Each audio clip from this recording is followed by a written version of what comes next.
Okay, aloha and welcome to lesson 14. The topic of this lesson is evaluating project design. So in this lesson, we will talk about the project blueprint and the criteria for creating high quality project plans and designing high quality projects. More specifically, we will look at two rubrics, a project blueprint evaluation rubric and a project design rubric. As you know, one of the criteria for earning a digital badge for this online institute entails developing a project blueprint. A project blueprint is basically a detailed plan of your project that you need to complete in a Google Doc. If you have already started working on your project blueprint, you might have noticed that we provided a lot of scaffolding for you. In this example, for instance, instead of just asking you to describe your project idea, we actually gave you sentences that you need to complete by replacing the text in parentheses with information that pertains to your project. But still, even with this amount of scaffolding, it might be difficult for you to know how good of a job you have done with this document without knowing the actual criteria that we use to evaluate the quality of your project blueprints. So these criteria are outlined in a rubric. As I have already mentioned, in this lesson we will talk about two rubrics, the project blueprint evaluation rubric and the project design rubric. The purpose of the project blueprint evaluation rubric is to provide you criteria for evaluating the quality of project blueprints that you're expected to develop by the end of this online institute. The project design rubric, on the other hand, contains evaluation criteria for fully developed projects. We will use the project design rubric during our intensive summer institute where participants will be developing full projects. For those of you who are not planning to apply and participate in the intensive summer institute, you can still use the project design rubric to inform the further development of your project as you move from the planning stage, that is creating your project blueprint, to the actual development and implementation stage where you will bring the ideas from your project blueprint into to life in your classroom. In this session, our main focus is the project blueprint evaluation rubric, as it can help you with your more immediate task, that is developing your project blueprint. Before we delve into the project blueprint evaluation rubric, I would like to go with you over some terminology pertaining to the structure of a rubric to make sure that we're all on the same page. Both rubrics that we discuss in this lesson are analytical rubrics and comprise several categories. Categories are basically a larger topic that is covered in a rubric. In addition, each category has 1, 2, or 3 criteria listed in the left column. Criteria are specific characteristics, the quality of which we aim to evaluate. In this example, we have 2 criteria, conceptualizing the project and preparing for the project launch. Next, we have the rating scale. We have 4 levels: emerging, developing, proficient, and exemplary. And finally, for each criterion, there are descriptors that provide explicit performance expectations for each level on the rating scale. Thus, a rubric is basically a matrix of criteria and their descriptors. Now, the project blueprint evaluation rubric contains the following 5 categories. These categories represent the elements of your project blueprints that we believe are critical for developing a high-quality project plan. The first category is project conception and inception. In this category, there are 2 criteria: conceptualizing the project and preparing for the project launch. Conceptualizing the project criterion looks at how well you have conceptualized your project idea, the challenging problem and question that your project will address, and the final product and the public audience. If the project idea is too vague, your challenging problem and question is unlikely to engage learners in sustained inquiry and communication in the target language, and if the purpose of the final product and the audience are unclear, then the project conceptualization would be rated as emerging. On the other side of the spectrum, if the project idea is clear and focused, if it explicitly identifies success skills, intercultural competence, and career connections, if the challenging problem of question explicitly engages learners in sustained inquiry and meaningful communication in the target language, and if the final product in your project has an authentic, real-world purpose and a specific public audience, then the project conceptualization can be rated as exemplary. Preparing for the project launch criterion has to do primarily with the groundwork that one needs to lay before launching the project. This groundwork entails identification of culturally authentic resources and technologies that you need to launch and support the project, as well as the entry event, the purpose of which is to generate your learners' interest and enthusiasm about your project. If culturally authentic resources and technologies that are needed to launch and support the project are not explicitly identified, and if the entry event is unlikely to generate learners' interest and enthusiasm, then this criterion would be rated as emerging. At the exemplary level, high quality culturally authentic resources and technologies support various stages of the project, are explicitly stated, and provide learners with voice, choice, and access to multiple perspectives. At the exemplary level, the entry event is highly provocative and engaging and has a strong potential to generate lasting interest and enthusiasm about your project. The language skill category focuses on language skills across 3 modes of communication. And as you remember, communication is one of the 21st century success skills. In this category, there is only one criterion. If Project Blueprint does not explicitly identify any communication language skills, even though they might be implied by statements about what your learners will know, understand, learn, or practice, that would be emerging level. If Project Blueprint identifies communicative language skills in 1 or 2 modes, that would be developing level. If the Project Blueprint explicitly identifies communicative language skills across at least 2 modes and matches them to specific tasks that learners will complete, that would be the proficient level.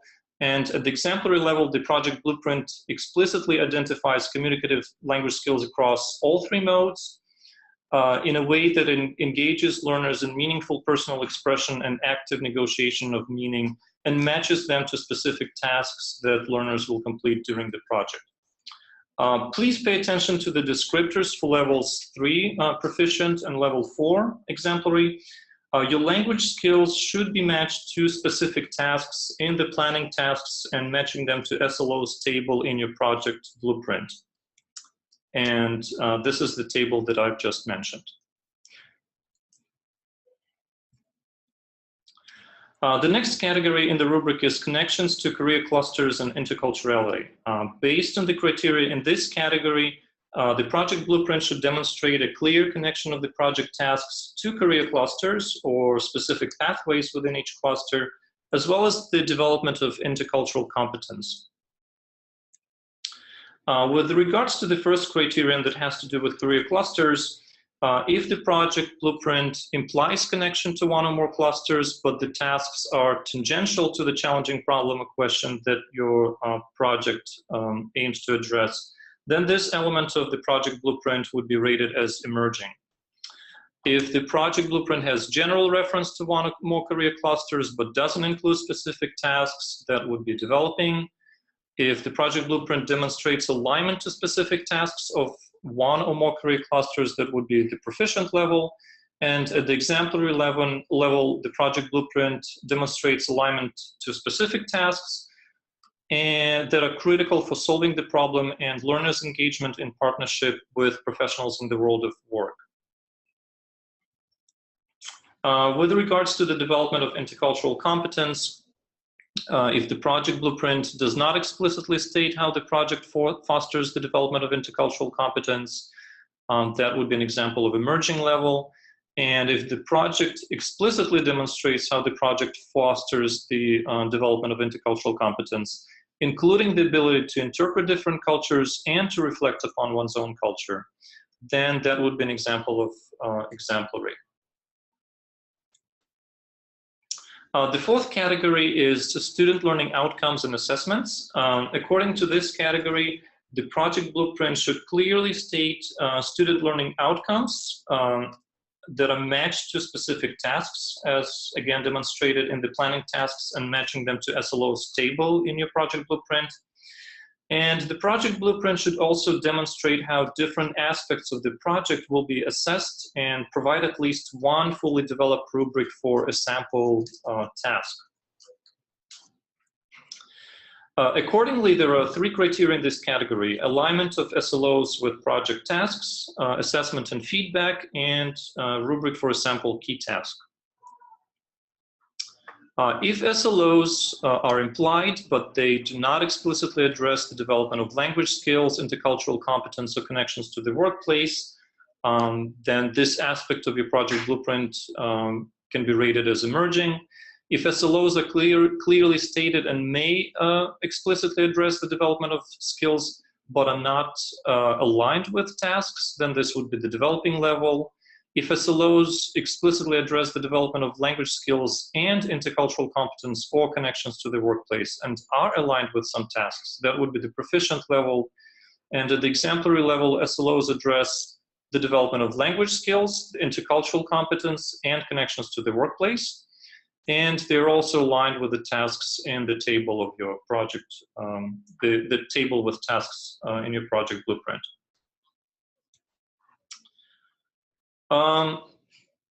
So the basic idea here with SLOs is that it's not enough just to state a few student learning outcomes. The outcomes should explicitly address the development of language skills, intercultural competence, and connections to the workplace. And they also have to be matched with the tasks in the planning tasks and matching them to SLO's table in the project blueprint. In terms of assessment and feedback, it is also not enough to state how will you assess the final project. That would be just the emerging level. If you look at the descriptors for the assessment and feedback criterion, you can see that a high quality project blueprint would explicitly identify both formative and summative assessments and explain how they will help learners demonstrate their language skills, their intercultural competence, and connections to the workplace. And finally, the your project blueprint has to have at least one rubric for a sample task. Preferably, the rubric has to be analytical rather than holistic and contain well-defined criteria and descriptors for each level of the rating scale. Please note that for a rubric to be considered exemplary, level 4, the number of performance descriptors should be even rather than odd. The reason for that is that when you have, let's say, a 3-point rating scale, it's easier to choose the middle point, which doesn't really tell your learners much about how bad or good they have performed on that specific criterion. So it's just the average. When you have an even number of levels, then whatever level you choose will be higher or lower than the average, will be above or below the average. Finally, as you might already know, in addition to completing your own project blueprint, you will need to provide peer feedback to 2 fellow participants on their project blueprints. And this last category in the rubric addresses this particular component of your project blueprint work. At the very end of your project blueprint document, there are instructions for you on how to request and to provide peer feedback. Specifically, there are scaffolded statements where you're asked, at the very least, to describe what you really liked about your fellow participants' project blueprint and what questions you still have that might help them revise and improve their project blueprint. Completing those statements that start with "I really like" and "I wonder if" would be the least we expect from you in terms of peer feedback, and such feedback would be rated at the emerging level. Ideally, for peer feedback to be exemplary, we would expect you to provide extensive side comments throughout the project blueprint with constructive, specific recommendations for improvement that your fellow participants can easily integrate when they revise their project blueprints. There are 3 points we would like you to consider. First, you can use the project blueprint evaluation rubric to do self-assessment of your own project blueprints. Second, you may use this rubric when you provide feedback to your fellow participants on their project blueprints. You're not required, but we recommend that you do that. The criteria from this rubric can help you provide more constructive peer feedback. And more importantly, we do not expect you to achieve the exemplary level on each criterion. Getting at least to the developing level on average across all the criteria in this rubric should be enough for you, for your project blueprint to meet the requirements for a digital badge. But please remember that project blueprint is not the only thing you will need to complete in order to get a badge. Also, please note that while we will use this rubric to evaluate your project blueprint and decide if you qualify for a digital badge, unfortunately, we will not be able to send you detailed feedback on your project blueprint, as it is simply not feasible for us to provide individual feedback to so many people. However, if you apply for and get accepted to the Intensive Summer Institute that we will talk about in the next lesson, you will receive feedback on your project that you will further develop during the Summer Institute. For that feedback, we will use the project design rubric. A few words about the project design rubric. The purpose of this rubric is to provide criteria for evaluating fully developed projects. It has 6 categories, with each category followed by some examples or information that pertains to that specific category. While some categories and criteria in this rubric are similar to the categories and criteria for the from the project evaluation, from the project blueprint evaluation rubric, this rubric is somewhat more advanced, as it makes you think beyond your project blueprint and consider such aspects as scaffolding strategies for your project tasks and the alignment of assessments with national standards. I will skip through these slides, as you can look at the project design rubric on your own.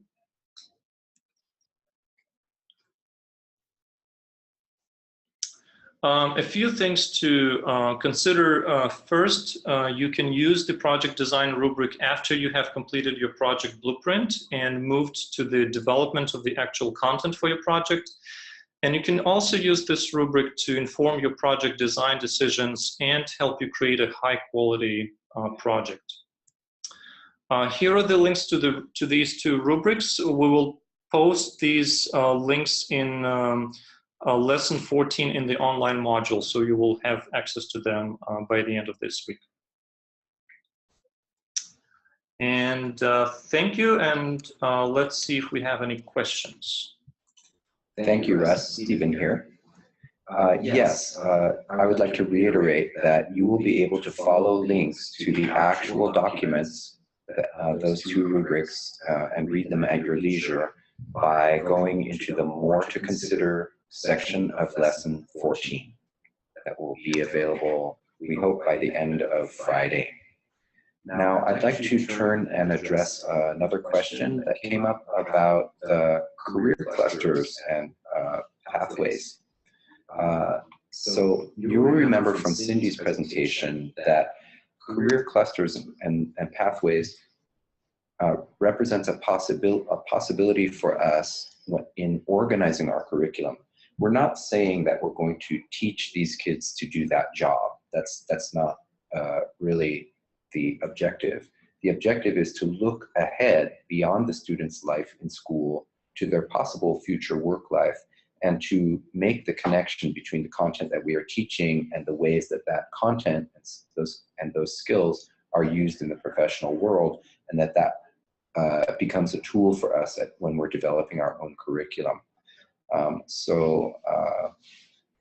One of the participants, Antonia, has posted questions about this issue in the chat. And so just like to clarify that those, the career clusters and pathways that you see in the blueprint are sort of an opportunity for you, a framework for you to develop your project. We're not trying to say that your project has to, train the learners to do that career or something like that.